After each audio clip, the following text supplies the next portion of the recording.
2017 was already the fourth construction year of the major project Obervermuntwerk 2 in the Silvretta, and this indicates that the construction work is almost nearing completion.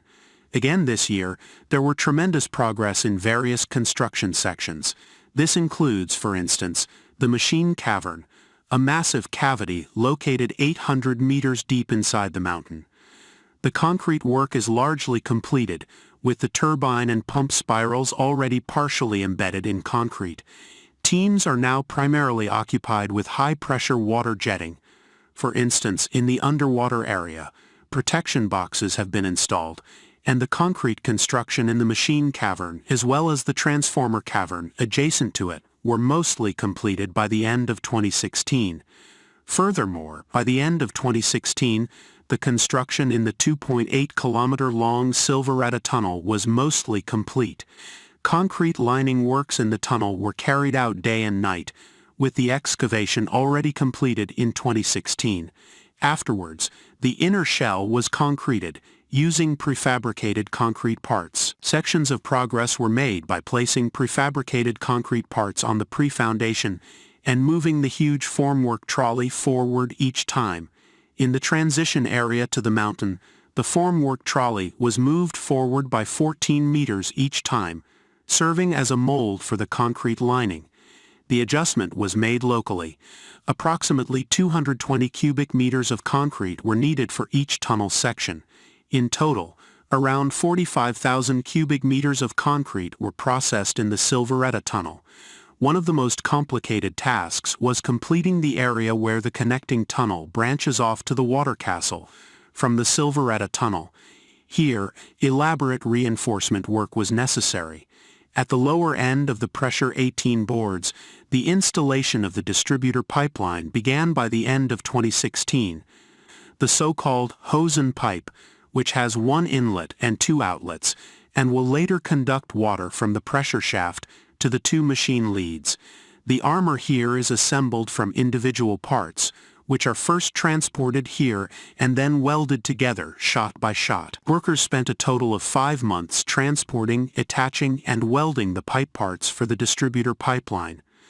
The last major pipe shot was installed on January 25, 2017. In the future, this part will no longer be visible because it will be hidden behind a meter-thick concrete backing, and only a few workers will see the Hosen pipe again during inspections from the inside. Began both in the water castle chambers and in the water castle shaft itself. Here, the smallest cavities between the rocks and the concrete lining were filled to ensure the highest possible stability of the entire system. While steel workers and concrete workers were busy on the construction site, parts for the new power plant were already being manufactured in many other places along the Alps and slightly beyond. For example, the lightweight blades for the turbine were manufactured in Ravensburg, near Lake Constance, and the pump impeller was machined at Voith in St. Polten.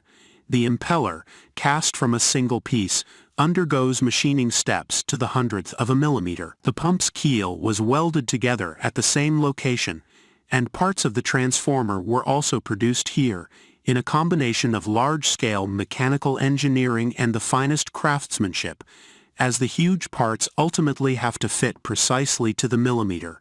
At Ford in St. Polten, the connecting piece between the pump and the underwater area was also manufactured. All these parts were meticulously inspected for dimensional accuracy and material quality during production, as they must later withstand tremendous forces.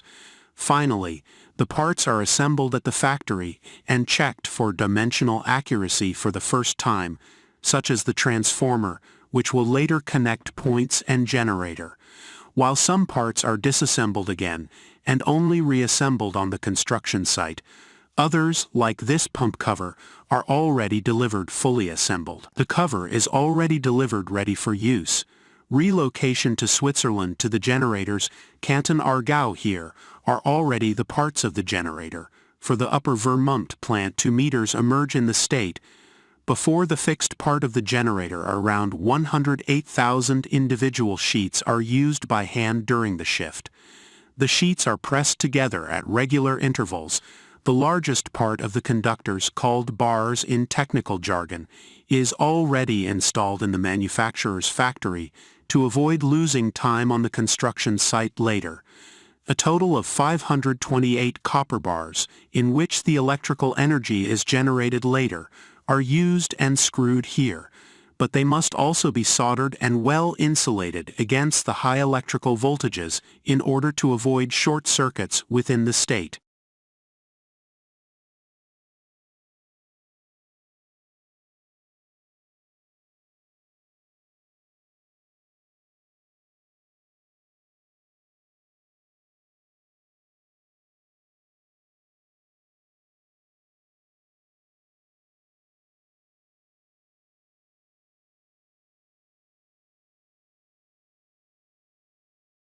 After completion, the stator must then be disassembled into two parts again, because due to its weight and dimensions, it could not be transported over the roads in one piece. One of the specialized companies that produce the shafts for the power plant in Silvretta is located in Völklingen, Germany. The Saarschmied forges the four shafts of the rotors, each from a single stone block. The Saarschmied is the largest freeform forge in Germany and has over 100 years of experience. The starting block is heated in an oven for many hours at very high temperatures until it reaches its final form. During forging, a freeform press with a pressing force of 12,000 tons is used. The workpiece is repeatedly rotated and reshaped, ultimately resulting in a 4-meter-long and 36-ton heavy shaft. After several processing steps at the Saarschmied, it is sent for further processing to a company in the Alpine foothills near Venice, Italy. There, at Rossel and do so in Wiedelago, the shafts are machined on a lathe into their final shape. Notches are milled into the rotor central body to later accommodate the respective 7-ton heavy magnetic poles. The machining is precise to the tenth of a millimeter, as all components must fit precisely later on. Meanwhile, in Switzerland, at General Electric, those poles are also prefabricated, which will later be mounted on the rotor central body and will ensure power generation through their magnetic properties. Here too, the individual parts are isolated and screwed together. There is also a lot of manual work involved in the construction of transformers at Siemens in Linz. Since 1920, transformers have been custom-made at the Linz site. For the Obervermuntwerk plant too, two machine transformers with a power of 200 megawatt amperes were manufactured. In the first step, the coils are wound, and the core of the transformer is stacked manually from thousands of individual sheets. Finally, the individual parts of the active part are assembled and lifted into the transformer vessel using a crane. The transformers weigh 152 tons each, and this weight is without oil, making them the heaviest individual components transported to the construction site. Before shipping approval, extensive tests are conducted in the workshop. Moving on to Kaisast near Basel in Switzerland, at Moser Glaser, the bus bars are manufactured. These are the connections between the generator and the transformer. The aluminum conductors must first be bent, shaping them according to the future path in the cavern, as the bus bar will transport electrical energy in operation with a voltage of 14,000 volts and several thousand amperes of current. They must be insulated in layers, and pieces need to be welded at the ends of each bus bar. Each bus bar is individually inspected thoroughly, as with all other mechanical and electrical engineering components, in the presence of the responsible technician from Ilwork. Weeks later, the bus bars are already delivered to Silvretta and assembled piece by piece in the upper area of the cavern, screw by screw, to establish the connection between the generators and the machine transformers in the transformer cavern. This marks the beginning of deliveries for the machines and their associated parts at the construction site. Meanwhile, the last concrete work is underway, with the final foundations for the machines being formed, each containing supply lines.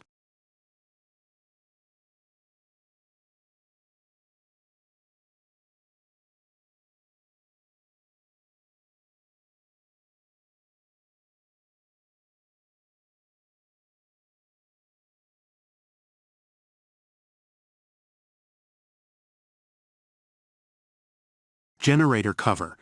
Meanwhile, the last concrete work is underway, with the final foundations for the machines being formed, each containing supply lines.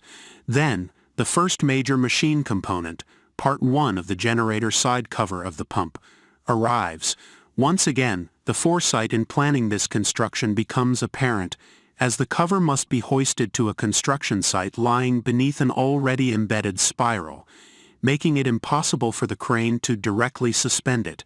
Hence, a so-called C-hook is needed to transport the part carefully to its destination. Care is essential, because, once again, the task is to fit a huge component with over 39 tons of weight precisely, down to the millimeter, as with the pump cover. When it comes to the screws used to attach the turbine cover to the spiral, it's not about millimeters anymore, but about maximum stability. For this purpose, 84 screws with a diameter of 48 millimeters are required. Now, logistical skill is also required because work is simultaneously being done on the turbine, the converter, and the pump, ideally in such a way that incoming parts, such as the finished shafts, can be promptly assembled. The construction site space is limited, so work continues outdoors in all weather conditions to complete the final structures. Before the end of winter, the Silvretta Lake is lowered again to create the breakthrough to the Silvretta Tunnel in the inlet gallery. This work must be done before the snowmelt, requiring work under extremely difficult conditions during winter. Here are a few of the tones signaling a blast. Then the final 40 meters between the inlet structure and the protective shaft are broken through, and the concrete lining can be completed. After pouring the inner shell, the 3 huge inlet screens, each measuring 60 square meters, are installed to prevent large objects from entering the tunnel. The lake could then be refilled in time with the snowmelt. In the Silvretta tunnel itself, injection work has begun. A cement-water mixture is injected at high pressure into the small gaps between the rocks and the concrete lining to solidify the mountain around the tunnel. 2.5 million liters of cement-water mixture are injected behind the concrete lining. At the upper end of the waterlock shaft, we encounter one of the most interesting constructions of the Obervermuntwerk plant, the so-called showerhead. Short pipes are now installed in the formwork through which the water can later flow back. In experiments conducted by Inberge Engineering together with the University of Graz, this hydrodynamically optimized design was developed for the first time. This design aims to reduce the depth at which air bubbles are entrained by the water rushing into the shaft. The concrete work in the waterlock is completed with the construction of the connection to the access tunnel. Here too, initial preparations had to be made.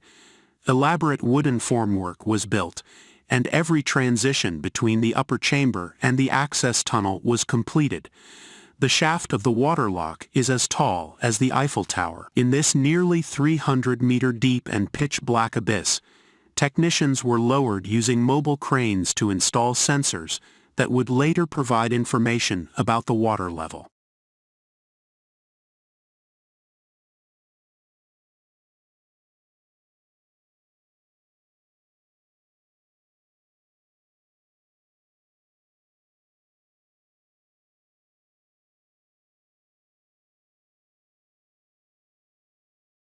Heavy transports. In the winter months, the ball valves were installed in the pipe and plant 2 to begin heavy transports promptly with the end of the winter closure of the Silvretta High Alpine Road. One of the 4 ball valves assembled in plant 2 is being loaded for transport. The transport begins at night to avoid disrupting other traffic. In Partenon, the part is transferred to a special vehicle, a so-called self-propelled transporter with 64 wheels on 8 axles, each individually aligned and height adjustable to compensate for the road's gradients and lateral inclinations, even in the bends, ensuring compatibility. The ball valve transport was the first of a total of 16 transports carried out using self-propelled transporters to the construction site. In the cavern, the ball valve is unloaded and must be rotated 90 degrees to its base before being lifted onto the pedestal. This is a challenging task because there is a risk of it tipping too quickly. Now the 150-ton heavy part is transported to its destination using the haul crane, and it is only now that engineers and surveyors can see if everything has been done correctly and if everything has been built as planned. 1603 The next transport comes from Switzerland and involves the first half of the equipment, which has been transported in several stages to the border. The truck must take some detours because not all bridges can withstand the weight of the transporter. This time, for example, it goes from Feldkirch onto the highway and through the Amberg Tunnel, then back to Partenon, where the Stator is transferred to the self-propelled transporter. The transport from the Kops Plant 2 to the cavern of the Upper Vermont Plant 2 takes between 5 and 6 hours for the 9 kilometers. Yet public traffic on the Silvretta High Alpine Road is hardly affected thanks to bypasses and parking lots. Even during unloading, it's about centimeters, as the building was constructed exactly high enough to allow half of the Stator to be lifted over the embedded spirals. Hours later, the huge part is at its destination and can be fitted into the prepared brackets and bolted. However, the most elaborate transport is still ahead. The first of the 152-ton heavy transformers. Due to its high transport weight, it is delivered to Montafon with a special train from Linz. At the Kops Plant 2, it is transferred to a low loader and brought to Partenon in a nightly transport. From there, it ascends the many switchbacks to the Verbund Lake and into the cavern of the Upper Vermont Plant 2. The self-propelled transporter sets off at night to minimize traffic disruption, as this transport, together with the vehicle itself weighing around 40 tons, totals a weight close to 200 tons. The transformer is approximately in length. 1802 It measures approximately 7 meters in length, 3.5 meters in width, and about 45 meters in height. Interestingly, the operating crew of the self-propelled transporter is mostly on foot throughout the entire route.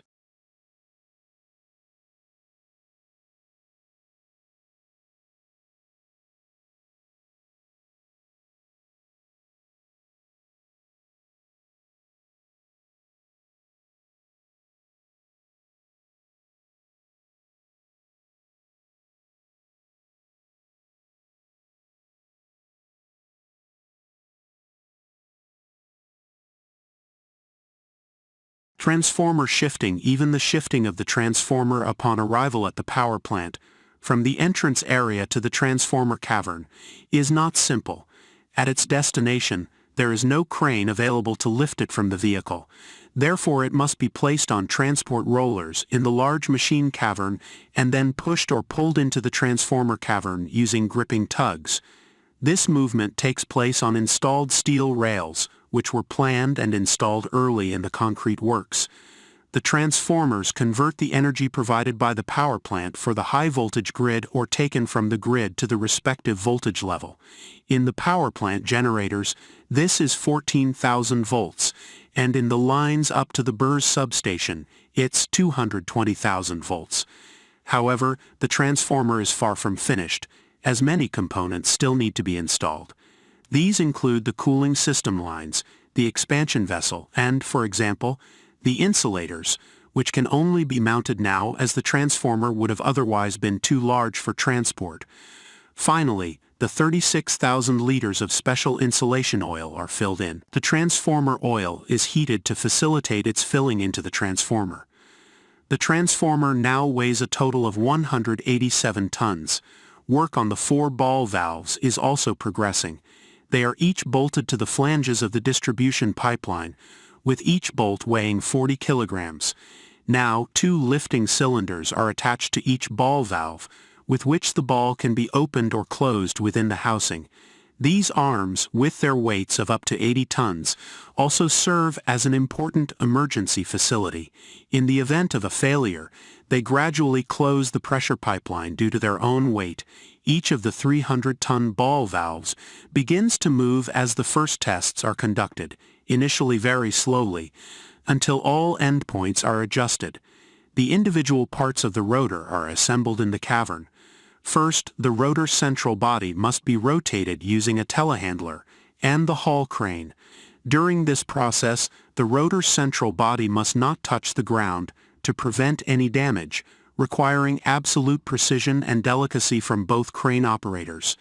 The two shaft pieces manufactured in Italy are first bolted to the rotor central body. Only then can the entire assembly be lifted into the lower half of the stator. Both haul cranes are required for transport, as the weight of the entire rotor central body exceeds the maximum load capacity of a single crane, which is 180 tons. One of the next steps is the installation of the 14 poles.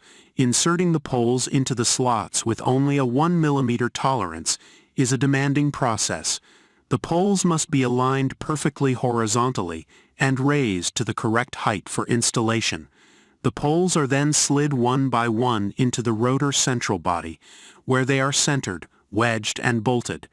There is great satisfaction when the finished rotor can be manually rotated for the first time, allowing various checks, including concentricity.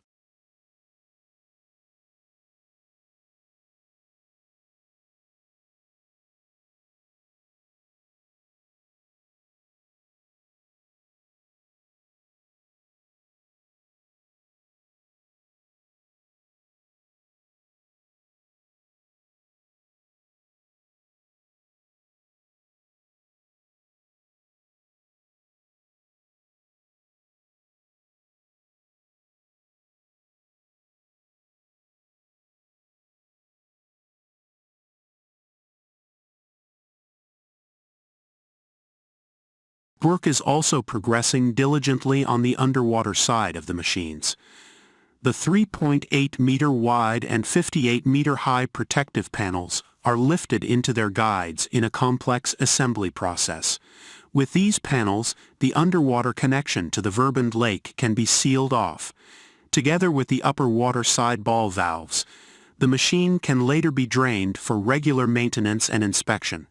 After final assembly, the panels are connected to the control system and checked for functionality by technicians to ensure no water can enter after closure. Particularly elaborate was the creation of a diversion to the access tunnel, which required a special three-part wooden formwork to be pulled together over the previously installed reinforcement. As a final connecting piece, a round pipe about 14 meters long was installed to allow access for inspections. On November 27, 2017, the underwater area was filled with water from the Verbund lake for the first time, but this was done very slowly using pumps. Continuous checks were carried out to ensure everything was not only watertight but also pressure resistant. The lower part of the structure, especially below the diversion to the waterlock, had to withstand tremendous water pressure. Therefore, steel reinforcements with lengths of up to 14 meters were mounted for several months in the fourth year of construction.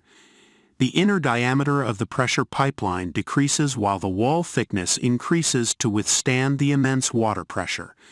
The armored section of the pressure tunnel ends in the expansion niche, where a flange is placed at the end of the pipeline. Expansion pipes will be installed between the armor of the pressure tunnel and the already completed pressure shaft, allowing for maintenance work with appropriate equipment during the operation of the Obervermuntwerk Plant 2. In the exterior area of the power plant, work has also begun on the construction of the portal building. This building, located below the dam of the Verbund Lake, will later be one of the few visible parts of the Obervermuntwerk Plant 2 from the outside. Since the beginning of construction in spring 2014 until the end of November 2017, the construction consortium has already expended 1.5 million working hours on the construction. Since the beginning of the year, the electrical technicians have been working in the cavern, and by mid-June, among other things, the 20 kilovolt system responsible for the power plant's own consumption was put into operation.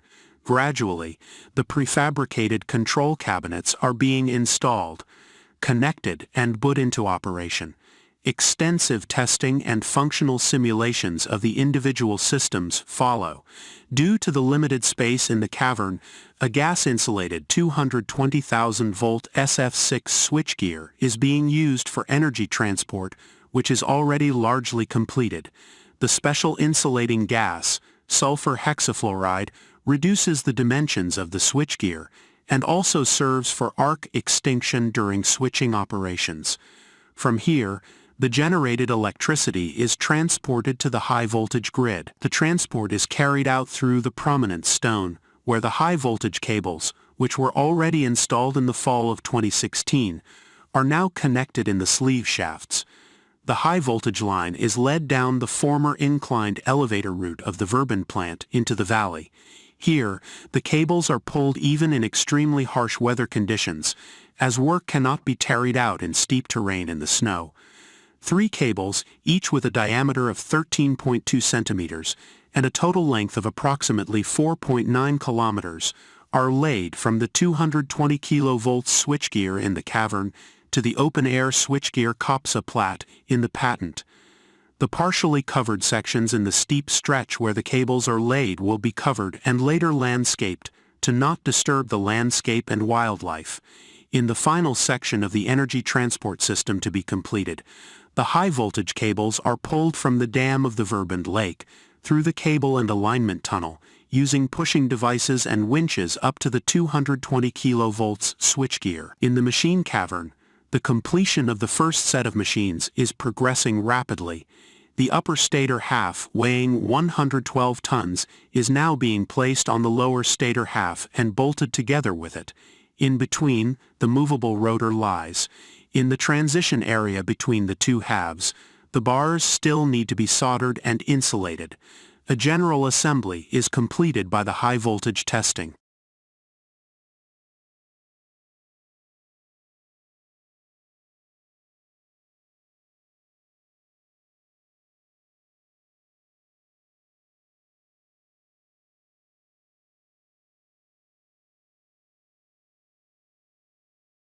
High-voltage testing. Work on both machines is progressing at full speed. Gradually, all components of the machines are arriving. The Francis turbine runner is installed. Since there is little space between the individual components, assembly is a particular challenge for the fitters. Here, too, a specially designed assembly facility for this construction site is being used. Once precisely fitted and bolted, it won't be long before the runner turns for the first time. Another step towards completing the turbine is the installation of the guide vanes, manufactured in Ravensburg. The 20 guide vanes will control the water flow on the runner in the future, thereby regulating the power. They are bolted and connected to the control mechanism. With the pump impeller, the heart of the pump is now also installed. Here again, the special crane hook is used to insert the impeller into the already concreted spiral. The impeller, with a diameter of 3.4 meters and a weight of 19 tons, is one of the largest individual parts of the machine set, and only a few tenths of a millimeter of space are available for precise installation. Then the last major part of the machine is installed. In contrast to the turbine, the guide vane with the guide vanus was already assembled in the factory, so that the pump cover can be screwed onto the machine set as a whole unit. Here, too, screws and nuts are used that far exceed normal dimensions. Overall, the Obervermuntwerk 2 project came a significant step closer to completion in its 4th year of construction, and in some areas, such as here at the portal and ventilation structure of the water castle, the condition has already been reached as it should appear after completion. In the cavern, the machine's ball valves, expansion pipes, control technology and much more are assembled to the extent that the runners are already turning. Soon they will no longer be visible, because in a few months commissioning work will begin on the machines, so that the power plant can be put into operation by the end of 2018. The workers, fitters and engineers of the commissioned companies and Vorarlberger, Illwerk KG, have once again done a tremendous job in the 4th year to achieve the ambitious goal of completing the entire power plant in just over 4 years, so that the trial operation can begin.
At the EUROWATER workshop in Denmark, the intricate process of manufacturing steel vessels for EUROWATER pressure filters unfolds with meticulous precision and expertise.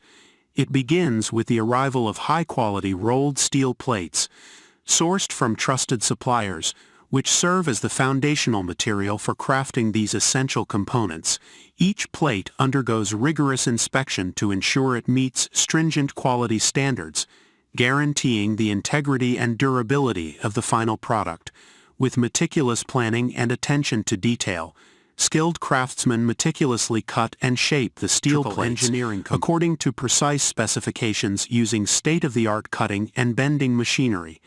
This initial fabrication stage is crucial, as it sets the foundation for the vessel's structural integrity and performance. Following the shaping process, the individual steel components are meticulously welded together by highly trained welders using advanced welding techniques, such as TIG, tungsten inert gas, and MIG, metal inert gas welding. The weld seams are carefully inspected and tested to ensure they meet the highest standards of quality and integrity, with any imperfections addressed promptly to maintain the vessel's structural integrity and longevity. As the vessel takes shape, attention to detail is paramount, with craftsmen meticulously smoothing and finishing the surface to ensure a flawless appearance and optimal functionality. Once the welding and finishing processes are complete, the newly formed steel vessel undergoes a series of rigorous quality control inspections to verify its structural integrity, dimensional accuracy, and adherence to design specifications. These inspections encompass a range of tests, including visual inspections, dimensional measurements, and non-destructive testing techniques such as ultrasonic testing, to detect any potential defects or irregularities that may compromise the vessel's performance or safety. With quality control clearance attained, the steel vessel enters the critical phase of pressure testing, where it is subjected to extreme hydraulic pressure to simulate real-world operating conditions and verify its ability to withstand internal pressures without failure. This testing process is conducted in specialized pressure chambers, equipped with precision instrumentation to monitor and record the vessel's response to varying pressure levels. Throughout the testing procedure, experienced technicians closely monitor the vessel for any signs of leakage, deformation, or structural failure, ensuring that it meets or exceeds the stringent pressure performance requirements specified for EUROWATER pressure filters. Upon successful completion of the pressure testing phase, the steel vessel is carefully inspected one final time to confirm its integrity and readiness for service. Any remaining finishing touches are applied, including surface treatments, such as painting or coating, to provide additional protection against corrosion and extend the vessel's service life in demanding industrial environments. Finally, with all manufacturing processes completed and quality assurance measures verified, the finished steel vessel is prepared for shipment to EUROWATER facilities or directly to customers, where it will play a crucial role in the reliable operation of pressure filtration systems across a diverse range of applications. Throughout every step of the manufacturing process, from the initial fabrication to the final pressure testing, the skilled craftsmen at the EUROWATER workshop uphold the highest standards of quality, precision, and reliability to deliver superior steel vessels that exceed expectations and ensure the continued success of EUROWATER pressure filtration solutions. Brush electrical full stator rewind and core rebuild is a comprehensive process aimed at restoring the functionality and efficiency of electrical stator units. Beginning with meticulous disassembly, each component is carefully inspected for wear, damage, or defects. The stator windings, integral to the operation of electric motors and generators, are meticulously removed and replaced with fresh, high-quality winding materials. Skilled technicians employ precision winding techniques to ensure proper alignment and insulation, crucial for optimal performance and longevity. Concurrently, the stator core undergoes thorough evaluation, with any damaged or worn laminations replaced to restore structural integrity and minimize energy losses. Once all components are refurbished or replaced, the stator unit is reassembled with precision and rigorously tested to ensure adherence to performance standards and operational reliability. This comprehensive process not only extends the lifespan of electrical stators, but also enhances their efficiency, reliability, and performance, ensuring continued operation in a wide range of industrial applications.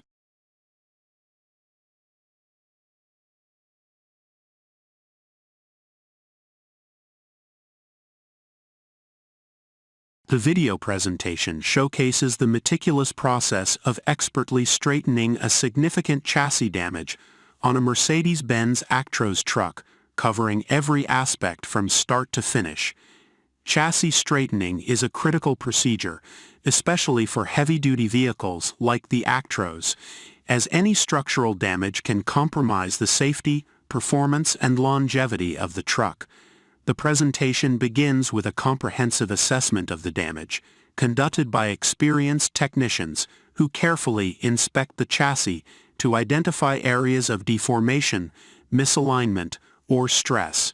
Utilizing advanced measuring tools and techniques, they accurately assess the extent of the damage and devise a strategic plan for correction. The process involves a combination of traditional and innovative methods, including hydraulic presses, pulling equipment, and cutting-edge induction heating technology. Induction heating is particularly effective for straightening metal components, as it generates precise and controlled heat without direct contact, allowing technicians to soften and manipulate the metal with precision while minimizing the risk of overheating or distortion.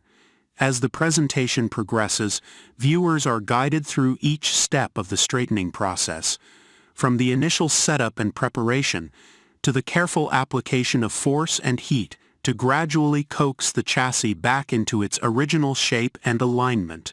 Skilled technicians demonstrate their expertise as they delicately manipulate the metal, applying just the right amount of pressure and heat to achieve optimal results without compromising the structural integrity of the chassis.